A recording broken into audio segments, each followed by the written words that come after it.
88, la frecuencia de la familia hispana. Muy buenos días a todos nuestros amigos y hermanos que nos acompañan permanentemente en el tiempo de estudio bíblico devocional. Su hermano Pastor Roberto Alfaro les saluda y les doy una cordial bienvenida. Muy bien, hemos dado comienzo a un nuevo reto espiritual en el estudio bíblico, toda vez que damos principio al libro de Números, el libro de Bat Midbar. Ya hemos hecho una introducción en la semana anterior. Referimos dos conceptos básicos que quiero retomar desde el punto de vista del concepto de números. Números obviamente nos habla de cantidades, y aquí el concepto de números en el libro de Números tiene que ver con el número de habitantes del pueblo de Israel. Es decir, en el capítulo número 1 del libro de Números nos habla de un censo. Ya se habían sucedido anteriormente algunos censos en el pueblo de Israel. ¿Cuán importante para Dios, para nuestro Padre Eterno, el número de personas? Y por supuesto hay una pregunta interesante. ¿Por qué a Dios le interesaba tanto contar al número de personas? Sería una buena pregunta para la tarea. Contéstelo, por favor, si usted se ha hecho esta pregunta. ¿Por qué para Dios es tan importante contar el número de personas? Bueno, todos somos importantes obviamente para Él, para nuestro Padre Eterno. Entonces, el concepto de números tiene que ver con cantidad y el concepto de números tiene que ver con censo, número de habitantes del pueblo de Israel. Punto número 1 que vamos a definir. Punto número 2. Hablaremos de lo que es el contexto del hebreo como Bat Midbar, y allí el original hebreo Bat Midbar para el libro de Números. Bat Midbar se refiere a desierto, estepa, arena, sol, desierto. Qué interesante, porque aquí surgiría otra pregunta. Acabamos de celebrar en el día inmediatamente anterior, hemos cerrado el tiempo de Omer, cumplidos los 50 días, 7 semanas de 7 días, 49 más un día, dice la palabra, es el tiempo del conteo del Omer. Este tema del Omer es un tema tan interesante como todo lo que vemos a través del estudio bíblico, pero quiero referirme puntualmente a algo. Cada uno de los temas que tratamos traen consigo también ciertas controversias en cuanto al número de días, controversias en cuanto a por qué se entregó la Torá precisamente en el desierto, que esa sería una muy buena pregunta para la tarea. Me gustaría escuchar su opinión, amado hermano, amada hermana. ¿Por qué usted cree que la Torá fue entregada precisamente en el desierto? Es lo que nos narra el libro de Shemot. Recuerden, en el capítulo 20, Éxodo capítulo 20, y habló Dios estas palabras y les dijo. Entonces, cuando entendemos la entrega de la Torá allí en el desierto, surgiría una pregunta: ¿por qué precisamente en el desierto? Hay una respuesta muy importante al respecto, podríamos considerarla un poco más adelante en nuestro tema, pero me gustaría muchísimo escuchar su opinión. ¿Por qué hago referencia a su opinión? Porque cuando entramos al estudio de la palabra, y recuerden que estamos estudiando la palabra con la mentalidad del siglo XXI. Esto es muy importante. Cuando hablamos de la mentalidad del siglo XXI, estoy hablando de la tecnología, estoy hablando del internet, estoy hablando del rabino Google, estoy hablando de todos los medios de las redes sociales y demás. Estoy hablando de la modernidad, del pensamiento moderno, del pensamiento, si puedo utilizar la expresión, humanista, filosófico griego. Es decir, que cuando nosotros estudiamos la Torá a la luz de estos principios o de estos conceptos que acabo de presentarles, estaremos tan lejos, mis amados hermanos, tan lejos de la realidad como no podemos imaginarlo. Por lo tanto, se hace necesario que cuando estudiamos Torá, cuando vamos al libro del Pentateuco en griego, a la Torá en hebreo, los primeros 5 libros de la llamada ley, que por supuesto son ordenanzas y mandamientos, pero más que ley, libro de instrucciones, manual de vida, árbol de vida, entonces se hace necesario que entendamos el contexto en el cual fue escrito el libro. Si entendemos en el momento en que esta época, particularmente después de que el pueblo de Israel sale de la esclavitud de ser siervos de Faraón, pasar al tiempo del desierto, y apenas han transcurrido unos cuantos días hasta este punto, entonces si nos ubicamos geográficamente, si nos ubicamos en este primer tiempo de la historia bíblica, podremos comprender con absoluta claridad el contenido de los libros que estamos estudiando. Pero si los estudiamos, repito, a la luz del siglo XXI, pues definitivamente muchos de los textos que estamos tratando definitivamente no los podremos comprender a menos que nos ubiquemos, repito, en la historia bíblica de cada uno de los libros que estamos leyendo. Así es que, mis amados hermanos, el libro de Bamidbar, desde el punto de vista del hebreo, nos hace referencia al desierto, a la estepa.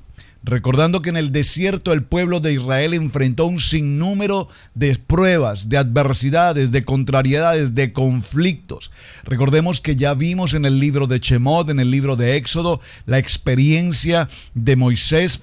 Sube al monte Sinaí, habla con Dios, pero aún el pueblo, mientras se mantenía en la parte plana, en la parte baja del monte Horeb o monte Sinaí, pues ellos tenían sus dificultades, ellos querían un Dios, ellos querían establecer dónde estaba ese Dios con el cual Moisés dice que habla y al cual nosotros debemos obedecer, y empiezan a tener diferencias de opinión y no estamos de acuerdo y no nos parece. Tal vez creo que sea el único aspecto que desde ese primer siglo hasta hoy todavía aún se conserva. No estamos de acuerdo en muchas cosas y queremos ver la Torá a nuestros propios ojos, con nuestro propio entendimiento, y mientras lo hagamos así, mis amados hermanos, no podemos avanzar. Entonces, en este tiempo de Parashá Bamidbar, de este libro de Números, ya vemos que han transcurrido hasta este momento 13 meses desde la salida del pueblo de Israel de Egipto. ¿Y a dónde se encuentran ahora? Se encuentran frente al monte Sinaí. Todo va a girar en torno a este monte. Y vemos cómo precisamente en este tiempo el Padre Eterno ordena a Moshe, a Moisés y a Aarón, el sacerdote. Bueno, ya tenemos el tabernáculo, recuerden, y ahora tenemos un sacerdote y les ordena realizar un censo. Todos creo entendemos la palabra censo. La palabra censo, contar al número de personas y contar a toda. Aquí se utiliza una palabra que es extraordinariamente importante, que quiero que usted la verifique, por favor, con su texto bíblico. Se utiliza la palabra congregación, contar a toda la congregación. Porque esta palabra congregación aquí, haciendo referencia a las 12 tribus, a todo Israel. Recordemos que entre las tribus de Israel, las 12 tribus, también habían consigo algunos, y cuando digo algunos pueden ser un gran número, de extranjeros. Estos extranjeros obviamente, por favor, evidentemente, formaron parte del tiempo de Pesá, es decir, ellos obedecieron esa ordenanza de tomar el cordero, de rociar la sangre del cordero en los dinteles de la puerta. Por lo tanto, pudieron salir junto con el pueblo de Israel, porque ahora ellos eran redimidos, y esta palabra redimidos, wow, tremenda palabra sobre la que tendremos que estudiar muy detenidamente. Porque aquí la palabra redimido solamente está haciendo referencia a salir de una condición de esclavitud para pasar a una condición, salir de casa de servidumbre, dice la palabra. Puntualmente, salir de la casa de servidumbre para pasar a una libertad condicionada en el sentido de que ahora nos sometemos en obediencia a nuestro Padre Eterno, al Dios Todopoderoso. Es decir, que en esa condición de servidumbre en esclavitud a una condición de siervos en obedecer la palabra, es por eso que precisamente aquí en este punto se hace entrega de la Torá. es decir, de los mandamientos, de las ordenanzas. Es muy importante, mi amado hermano, tal vez usted sea esta la primera vez que escucha lo que estoy mencionando, pero la Torá no solamente nos habla de, cuando hablamos de los 10 mandamientos, Éxodo 20 en adelante, sino que cuando conocemos las tablas de la ley, Éxodo 20 y 24. Permítame, voy un momento a ese punto porque creo que esto es importante que lo repitamos para que haya claridad de conceptos hacia donde vamos caminando. Capítulo 20 de Shemot dice, su título en su Biblia, los 10 mandamientos. Dice la palabra: y habló Yahweh todas estas palabras diciendo: yo soy Yahweh tu Dios, que te saqué de la tierra de Egipto, de casa de servidumbre. Obsérvenlo, por favor subraye su texto para que podamos comprender con mayor claridad a dónde quiero llegar con esta enseñanza. La estoy repitiendo en algunos términos porque según los mensajes que he recibido de parte de ustedes, necesitan aún mayor claridad al concepto y es muy importante. No podemos avanzar en amar la palabra, en aprender la palabra y en vivir la palabra a menos que tengamos claridad y revelación en lo que está escrito, no en lo que el pastor Alfaro está diciendo. No, porque usted obviamente debe corroborar con su Biblia lo que estamos mencionando. Déjenme decirles que no tengo aquí un libro escrito por alguna persona en particular. Tengo en mis manos mi Biblia y tengo en mis manos mi estudio bíblico para poderlo compartir justamente con ustedes a la luz de la palabra. De tal manera que en el capítulo 20, note que la palabra dice: te saqué de la tierra de Egipto, y aquí Egipto tipifica el mundo, aquí Egipto y Faraón tipifican pecado, tipifican nuestro adversario, de casa de servidumbre. Es decir, puedo transferir la palabra casa de servidumbre, siervos de Faraón, para que tengamos claridad. Salimos de una casa de servidumbre, de ser siervos de Faraón, y pasamos a ser ahora siervos del Dios Todopoderoso. Yo hablo estas palabras diciendo: yo soy Yahweh tu Dios, que te saqué de esta tierra de Egipto, de casa de servidumbre. Verso 3. Perdónenme. No tendrás dioses ajenos delante de mí. No te harás imagen ni ninguna semejanza de lo que esté arriba en el cielo, ni abajo en la tierra, ni en las aguas debajo de la tierra. Esto, observe por favor que en el capítulo 20 nos habla de estas palabras, es decir, Yahweh habla a toda la congregación de Israel, y aquí nos está mostrando con claridad la iglesia, una iglesia como congregación, toda la casa de Israel como congregación. Ningún habitante de Israel en ese momento fue exento de escuchar con una voz audible la voz del Padre indicando estas palabras y la entrega de los mandamientos. Esto, por favor, es muy importante que lo tengas presente. Ahora, en el capítulo 24, por favor, esto es un tema que repito, estoy repitiendo porque considero que es necesario que cada estudiante de estudio bíblico devocional tenga presente y absolutamente claro estos conceptos muy básicos pero muy importantes y fundamentales. En el capítulo 24 del libro de Shemot, libro de Éxodo, en el verso 12 dice la palabra: entonces Yahweh dijo a Moisés: sube a mi monte y espera allá, y te daré las tablas de piedra. Observen, las tablas de piedra fueron entregadas posteriormente hasta el capítulo 24. Y la ley, aquí ¿qué está hablando de la ley? Está hablando de la Torá. Te entregaré los mandamientos en estas tablas de piedras, y te entregaré la Torá y los mandamientos escritos para enseñarles. Observe que aquí menciona: y mandamientos que he escrito para enseñarles. Entonces, ¿cuáles son esos mandamientos? Por favor, nuevamente permítame repetirlo. Te entregaré las tablas de piedra, los mandamientos que pronunció en Éxodo 20, los 10 mandamientos, te entregaré la Torá, Génesis, Éxodo, Levítico, Números, Deuteronomio, que por supuesto esta Torá, estamos en el libro de Números, esta Torá se fue complementando aún más hasta que llegamos al cierre en Deuteronomio, en Devarim. Es decir, que Moisés todavía complementa durante varios tiempos la escritura, la redacción de lo que finalmente sería todo el texto de la Torá. Y particularmente y mandamientos que he escrito para enseñarles. Entonces, estos misbot, estos 613 mandamientos que vamos a ver a lo largo de toda la Torá, están inscritos en ella. No nos los enseñan, particularmente no nos los enseñan porque nos quedamos en 10 mandamientos y hasta ahí llegamos.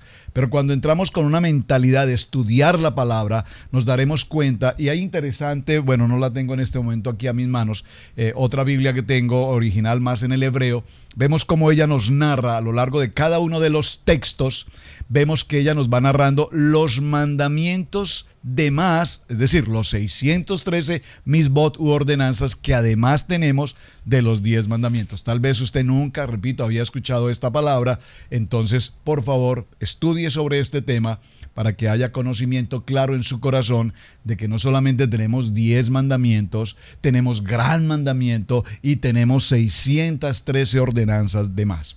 En este proceso es interesante ver cómo ahora se ordena un censo. Y este censo tiene también como dato importante que solamente se van a censar y se van a considerar en la lista, en el número de censados a los jóvenes o a los varones mayores de 20 años hasta los 60 años. Dice la palabra que eran todos hombres aptos para cumplir sus obligaciones, particularmente como ejército. Es decir, que aquí Dios ya está formando y estableciendo dentro del pueblo de Israel un ejército. Esto es muy importante que lo tengamos presente. Ahora, cabe por supuesto una pregunta en este punto. ¿Por qué razón las mujeres no se consideraban en el censo? ¿Usted no se ha preguntado esos pequeños detalles? ¿Por qué nos habla solamente de los varones? Bueno, una respuesta evidente es porque los varones de 20 hasta 60 estaban siendo considerados para formar parte de lo que va a ser ahora el ejército del pueblo de Israel. Pero también hay algo importante, ¿por qué no las mujeres? ¿Qué tal si esto lo dejamos como tarea y usted me envía la respuesta, por favor? Ahora, de acuerdo con este censo, la cifra de los varones para cumplir el servicio militar, el servicio del ejército del pueblo de Israel era, por favor, preste mucha atención a la información, era de 600,550 hombres. Estos hombres fueron censados de las tribus de Rubén, Simeón, Gad, Judá, Isaacar, Zebulón. Y observen que está la tribu de José con sus dos hijos, quienes son Efraín y Manasés, Benjamín, Dan, Aser, Neftalí. Note que aquí en el censo no aparecen los hombres que conforman la tribu de Leví. ¿Por qué sucedió eso? Podría ser otro punto interesante de la tarea. Pastor está dejando mucha tarea hoy, porque realmente lo que quiero llevarlos, mis amados hermanos, es a que no solamente leamos un texto, sino que cuando leemos un texto nos hagamos preguntas. Usted sabe las preguntas básicas: ¿por qué? ¿Cómo? ¿Cuándo? Tengo a mi hijo menor, David Roberto, que cada vez que le decimos no a alguna circunstancia que él pide, él repetirá durante todo el día: ¿por qué no? ¿Por qué no? ¿Por qué? ¿Por qué? ¿Por qué? ¿Por qué? Y yo: ¿por qué no? ¿Pero por qué no? ¿Por qué no, papi? ¿Por qué no? ¿Pero por qué? Y me parece interesante que apliquemos esta norma. ¿Por qué 650,000 hombres? ¿Por qué solamente los hombres entre 20 y 60? ¿Qué pasaba con los ancianos? ¿Qué pasaba con los más jóvenes? ¿Por qué no las mujeres? ¿Por qué en el desierto? ¿Por qué se está preparando un ejército? ¿Cuál es el plan? ¿Cuál es la estrategia que Dios tiene en todo esto? Preguntas. Y todas estas preguntas en la Biblia tienen su respectiva respuesta. No vamos a suponer. No podemos suponer. Es muy común decir: a mí me parece, yo creo, yo pienso, pues bueno, pensándolo bien, yo considero. No. ¿Qué dice la Biblia? Porque dígalo conmigo, escrito está. Entonces, la tribu de Leví fue excluida de este censo, ya que la misión específica del pueblo de Leví era cumplir con las funciones del tabernáculo, era cumplir con la función sacerdotal, con la función del Mishkan. Hay una respuesta un poco más allá, definitivamente tengo que dejarla como tarea. ¿Por qué razón el pueblo o la tribu de Leví no se incluía en el plan del ejército? ¿Por qué ellos no fueron censados? Realmente hay una respuesta un poco más en detalle que tiene que ver justamente con lo que vimos. Les voy a dar la pista para la tarea, para que usted encuentre rápidamente la respuesta. Solo vaya al libro de Éxodo y acérquese a la historia del becerro de oro. ¿Qué fue lo que pasó allí? ¿Y qué pasó justamente con los levitas cuando vino el tiempo del becerro de oro? Así es que en este proceso que estamos desarrollando nos damos cuenta que el Todopoderoso, nuestro Padre Eterno, indicó cómo debían ubicarse físicamente cada una de las tribus respecto del tabernáculo. Esto es muy interesante, mis amados hermanos, porque la formación que el pueblo de Israel llevó justo al lado al norte, al sur, al este, al oeste, respecto del tabernáculo, el centro del tabernáculo, recuerden, el lugar santo, el lugar santísimo, todo esto que ya vimos en Éxodo. Esta distribución de las tribus tiene una labor, una función extraordinariamente importante. Es decir, no es que simplemente nos ubicamos allí porque a mí me parece. Yo le haría una pregunta simple al punto. ¿Por qué razón usted vive hoy en el lugar que vive? ¿Por qué? Porque pues me tocó vivir aquí. Pero regularmente nosotros vivimos en un lugar determinado porque cumple con expectativas que yo tengo. A algunas personas les encanta vivir a las orillas cerca a la playa, a otros prefieren vivir en un lugar mucho más distante, donde no haya tanto ruido, en un lugar más de campo, en la montaña. A otras personas definitivamente les gusta la ciudad, y no solamente la ciudad, sino la ciudad cosmopolitan, la ciudad congestionada, el ruido, los edificios, los autos. He conocido personas que me han dicho eso: jamás yo podría vivir aquí en un lugar como donde ustedes están, pastor. Es todo muy tranquilo, todo muy hay demasiada paz. Yo definitivamente no puedo cambiar New York, las torres, los edificios, las congestiones, las gentes. Bueno, cada uno de nosotros ha elegido un lugar donde vivir. Y repito, esto tiene que ver, normalmente en los Estados Unidos las gentes buscamos un lugar donde vivir teniendo en cuenta los medios de transporte, muy importante, teniendo en cuenta las fuentes de trabajo, teniendo en cuenta los servicios de salud, teniendo en cuenta los beneficios que se ofrecen, teniendo en cuenta ante todo las escuelas. Qué interesante, cuando se va a comprar una casa en este país, uno de los factores más importantes es: tenemos la escuela, la middle school, la elementary school o la high school, y son de las escuelas más importantes del estado, del condado, y eso hace que la casa o el lugar de vivienda tenga un mejor valor, repito, y las gentes buscan ese tipo de lugares, o buscamos, considerando las buenas escuelas para nuestros hijos. Ahora, esto lo estoy mencionando simplemente para recordar que en el pueblo de Israel, en el desierto, el tabernáculo establecido allí, recordemos que ese tabernáculo era una tienda móvil, se debía transportar en el momento en que Dios lo indicara. Y para ello había un grupo de hombres determinados, había un grupo de sacerdotes, los levitas. Ellos no formarían parte de este ejército a menos solamente su función exclusiva es transportar, llevar, mover. Tenían el acceso a las partes, a los instrumentos, a los objetos, a los materiales que establecía el tabernáculo, porque recuerden que el tabernáculo tenía condiciones de santidad también, y el pueblo levita había sido determinado, repito, para esta función muy importante. Ahora bien, cuando se hace esta distribución, la distribución va a quedar de la siguiente manera. Al oriente del santuario, del tabernáculo, debían acampar las tribus de Judá, Isaacar y Zabulón. Al sur debían acampar las tribus de Rubén, Simeón y Gad. Al occidente estarían presentes las tribus de Efraín, Manasés y Benjamín. y al norte estarían las tribus de Dan, Aser y Neftalí. De esta manera, el tabernáculo, el campamento, tenía una forma absolutamente rectangular o, si puedo, cuadrada tal vez. Cada una de las áreas del tabernáculo estaban debidamente conformadas por un grupo, 3 de las 12 tribus en cada uno de sus ubicaciones, norte, sur, este y oeste. Y esto es muy importante porque nosotros, cuando hoy en la modernidad vemos, por ejemplo, el concepto de los olímpicos, si usted recuerda las transmisiones de los Juegos Olímpicos, usted va a notar cómo se hace una distribución y empieza un desfile. Esto es una actividad muy griega, de hecho. De hecho, los Juegos Olímpicos tienen una simbología totalmente griega.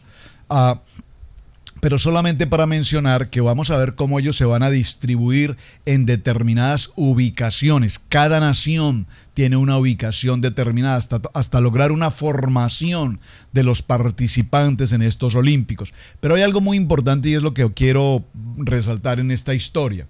Observen cómo cada uno de los países representantes, a través de los deportistas, lleva consigo una bandera, un banderín, un pendón que identifica particularmente a cada nación, es decir, la bandera con los colores patrios de cada nación, los estandartes, los escudos que corresponden a cada nación. Es interesante todo esto porque cada uno de nuestros apellidos, no sé si usted ha sido una persona interesada en conocer el origen de su apellido. Perdónme que esté hablando hoy muchas cosas, pero todo esto es interesante. El origen de nuestros apellidos, pues obviamente tienen un fundamento. ¿De dónde nacieron nuestros apellidos? Y cuando nosotros recurrimos a la historia, y yo soy un apasionado de este tema, he estado buscando por años mucha de la historia de mi apellido, Alfaro, que tiene que ver precisamente con ese faro, un faro de luz. Entonces, cuando estudiamos esta historia y nos hemos remontado a la historia en España, de donde vienen la mayoría de nuestros apellidos, y también hacia el tiempo de Israel, de donde se originaron nuestros apellidos, qué interesante. Vamos a notar que estos apellidos todos traen consigo un estandarte, una identidad, un banderín, una bandera, un pendón, pero también a su vez traen lo que se llama un escudo. Normalmente se conoce como el escudo de armas. ¿Por qué estoy mencionando este tema? Porque vamos a ver cómo justamente cuando hablamos de del pueblo de Israel, ellos evidentemente también a su vez tenían una formación respectiva en el tabernáculo y a su vez cada uno de ellos tenía una identidad, una bandera, un pendón que determinaba su función, su labor, su estrategia, si puedo decirlo en otra expresión, su misión propiamente frente al tabernáculo. Entonces, repito, eran acompañados bajo condición de banderas, es decir, era como el ministerio que cada una de las tribus debía realizar. El libro de Números, en el capítulo 1 y en el verso 52, nos dice: los hijos de Israel acamparán cada uno en su campamento y cada uno junto a su bandera por sus ejércitos. Verso 53. Pero los levitas acamparán alrededor del tabernáculo de testimonio para que no haya ira sobre la congregación de los hijos de Israel, y los levitas tendrán también la guarda del tabernáculo de testimonio. Observen qué importante este texto. Estoy en el libro de Bamidbar, capítulo 1, verso 53. Verso 54. E hicieron los hijos de Israel conforme a todas las cosas que mandó Yahweh a Moisés, así lo hicieron. Dígalo conmigo: obediencia. Obediencia. Por favor, repita la palabra obediencia. ¿Qué tiene que ver la palabra obediencia para retomar el tema que dimos en principio? Cuando salimos de una casa de servidumbre, de siervos de Faraón, ahora pasamos a un tiempo de servir, de ser siervos de nuestro Padre Eterno. Y aquí la palabra dice que los hijos de Israel cumplieron conforme a todas las palabras que Yahweh había entregado a Moisés, y Moisés a su vez al pueblo de Israel. Esto se llama redención. Habían sido un pueblo redimido, y redimidos aquí significa obedecer. ¿Obedecer qué? Obedecer los mandamientos, obedecer las ordenanzas, obedecer los estatutos que Dios había determinado. Bien, mis amados hermanos, vamos a dejarlo en este punto, el tiempo se nos agotó. Extraordinario lo que vamos a ver en el transcurso de la semana a través de esta enseñanza de Bat Midbar, la importancia del censo, la importancia de las tribus, la importancia de los pendones, del ministerio que cada una de ellas va a realizar, y entonces estaremos en el transcurso de la semana desarrollando el tema de cada una de las tribus y su función dentro del contexto del tabernáculo. Mis amados hermanos, su hermano Pastor Roberto Alfaro les saluda. Muchísimas gracias por acompañarnos, gracias por compartir este mensaje y de manera especial muchísimas gracias por enviarme sus mensajes. Yo disfruto grandemente de los mensajes, sus apreciaciones respecto al tema que estamos tratando, sus inquietudes, y por favor, estudie el tema y profundice más de los minutos que hemos tratado aquí en este tiempo. Shalom para todos, muy buen día, bendiciones.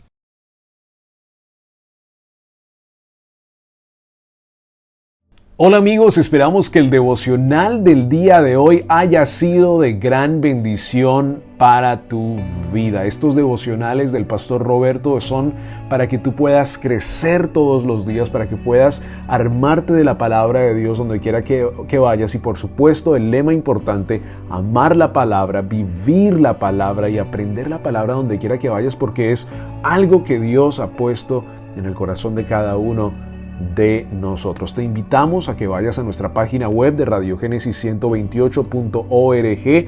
Allí encontrarás una otra gran cantidad de recursos para que puedas crecer espiritualmente y puedas ser bendecido. Tenemos una gran cantidad de palabras que Dios nos ha entregado a cada uno de nosotros aquí en este ministerio, y no solo a la familia Alfaro, de la que a lo mejor ves muy a menudo por medio del Facebook o por medio del internet o por medio de la televisión, sino que una gran cantidad de pastores que forman parte de este grupo y que también quieren llevarte una palabra de bendición. Así que te invitamos a que vayas a nuestra página web, que entres a nuestro canal de YouTube en Radiogénesis 128 y que veas otra gran cantidad de recursos que Dios nos ha dado a cada uno de nosotros para poder compartir con el mismo pueblo. Así que bendiciones para todos ustedes. Mi nombre es Camilo Alfaro y es un gran gusto poder formar parte de la familia de Dios. Déjeme recordarle que es un gran privilegio servir al Dios de Israel.